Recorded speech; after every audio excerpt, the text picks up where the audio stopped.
मैं आपको रक्त वाहिनियां पढ़ा देता हूं, ठीक है। रक्त वाहिनियां देख लो, ये तो है धमनियां, आर्टरी, और ये है शिराएं, वेंस, ठीक है। तो आर्टरी और शिराओं को एक बार देख लो, एक बार में ही आप याद कर लो, इसमें कभी आपका प्रश्न गलत नहीं होगा। देखो धमनी क्या होती है, धमनी क्या होती है, जो रक्त को हार्ट से बॉडी तक ले जाती है, यानी जो हमारे हृदय से रक्त को निकालकर शरीर के विभिन्न भागों तक ले जाती है, उसको क्या कहते हैं, धमनी कहते हैं, आर्टरीज कहते हैं। और जो पूरे बॉडी से रक्त को इकट्ठा कर करके वापस हार्ट में ले आती है, पूरी बॉडी से रक्त को इकट्ठा करती है और लाके हार्ट के अंदर डाल देती है, उसको क्या कहते हैं, शिराएं, शिराएं कहा जाता है। एक और अंतर लिखिए, हार्ट जो होता है, हार्ट जो धमनियां जो होती है, इसमें ऑक्सीजनित रुधिर बहता है।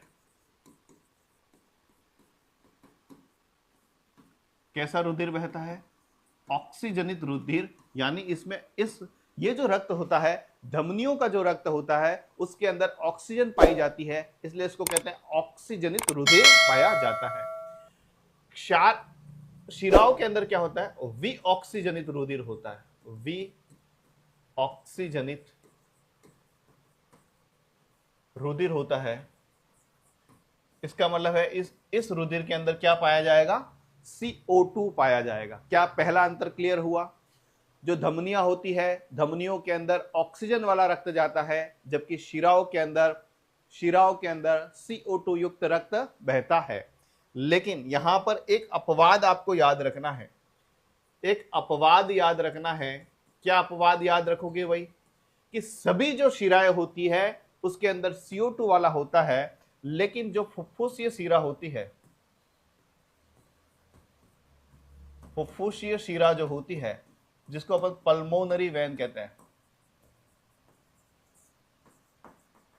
पल्मोनरी जो वेन कहते हैं, इसके अंदर ऑक्सीजनित रुधिर होता है। यह अपवाद याद रखना, बार बार कई परीक्षाओं में यह प्रश्न पूछा गया है कि सारी जो शिराएं होती है उसके अंदर तो CO2 युक्त रक्त होता है, लेकिन वह कौन सी शिरा है जिसमें ऑक्सीजन युक्त रुधिर बहता है, वो है फुफ्फुसीय शिरा, जिसको पल्मोनरी वेन कहते हैं। और सारी धमनियों के अंदर ऑक्सीजनित रुधिर रहता है, लेकिन यहां पर भी एक अपवाद आपको याद रखना है, वो अपवाद है फुफ्फुसीय धमनी।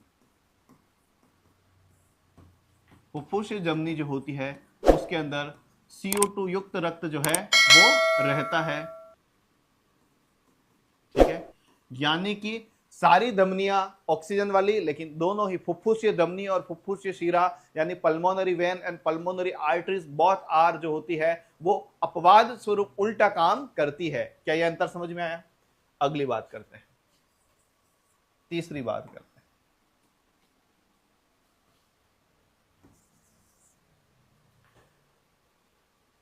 ये जो होती है, इसमें जो होता है रक्त प्रवाह जो होता है तीव्र होता है। इसमें जो रक्त प्रवाह होता है, रक्त प्रवाह जो होता है वो स्लो होता है, यानी धीरे धीरे धीरे धीरे धीरे, जैसे नाली में पानी बहता है ऐसे बहता है, जबकि ये मोटर का पानी हो ऐसे जाता है। ये शरीर के आंतरिक भागों में होती है,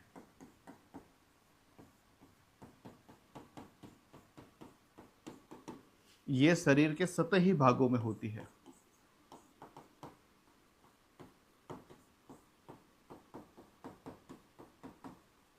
ये कहां होती है? शरीर के, देखो भगवान ने सोच समझकर हमारी बॉडी जो है वो बना रखी है। धमनियों को तो कहां रखा है? शरीर के आंतरिक भाग में, यानी धमनियां जो हमारे हाथ पैर शरीर जो होता है उसके अंदर की तरफ होती है, जबकि शिराएं जो होती है वो सतह के ऊपर होती है। अगर हमारा हाथ यूं करके मुट्ठी बंद करके देखोगे तो जो हरी हरी दिखाई देती है वो जो होती है वो शिराएं होती है। तो शिरा जो होती है वो शरीर के सतही वाले भाग के ऊपर होती है, जबकि धमनी जो होती है वो अंदर की तरफ होती है। अब भगवान ने ऐसा क्यों किया, इसके पीछे भी लॉजिक है। वो लॉजिक क्या है देखो, कुछ लोग होते हैं सैयारा टाइप के, जेनजी जनरेशन के जो सीबीएसई वाले बच्चे हैं वो क्या करते हैं कि आई हेट यू यूं करके और कभी कभार अपना गुस्सा निकालने के लिए कभी कभार ब्लेड जो होती है अपनी कलाइयों पर घुमा देते हैं।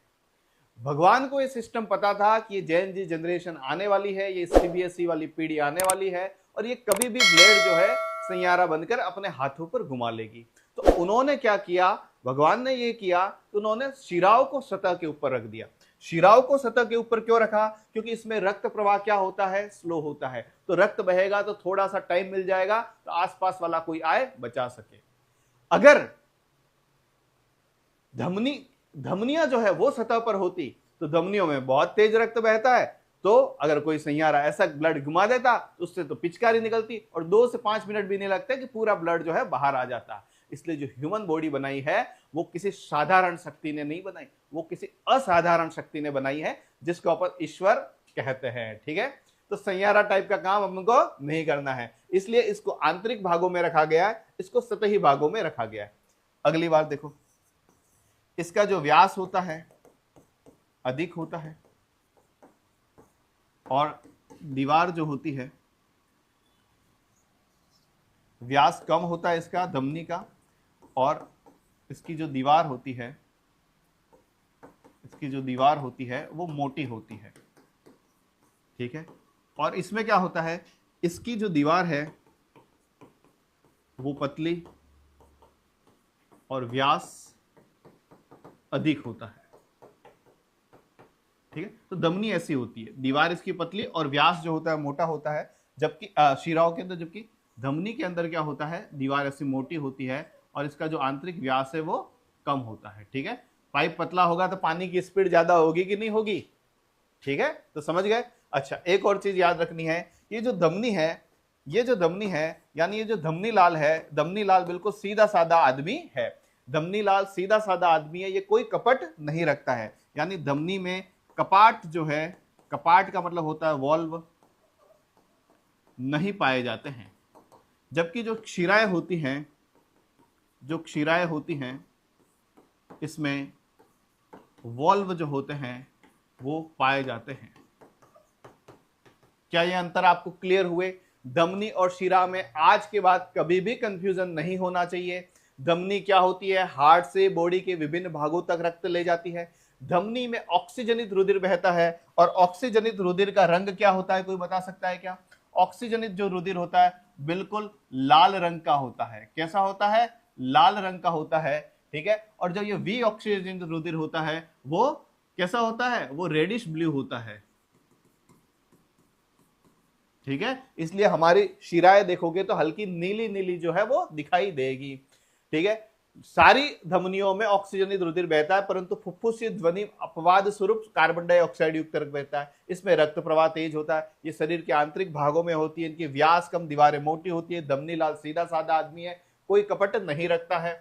ये शिराएं जो होती है बॉडी से हार्ट में रक्त ले जाती है, इसमें वी ऑक्सीजनित रुधिर होता है, इसका रंग जो है वो रेडिश ब्लू होता है। अपवाद स्वरूप फुफ्फुस शिरा जो है वो ऑक्सीजनित रुधिर ले जाती है। रक्त प्रवाह स्लो होता है, सतही भागों में होती है, दीवार पतली, व्यास अधिक होता है, शिराएं वॉल्व में पाई जाती है। उम्मीद है आपको ये अंतर है वो याद हो चुका होगा। अगर याद हो चुका है तो इसका एक स्क्रीनशॉट ले लो और अपनी कॉपी में उतार दीजिए, ले लीजिए।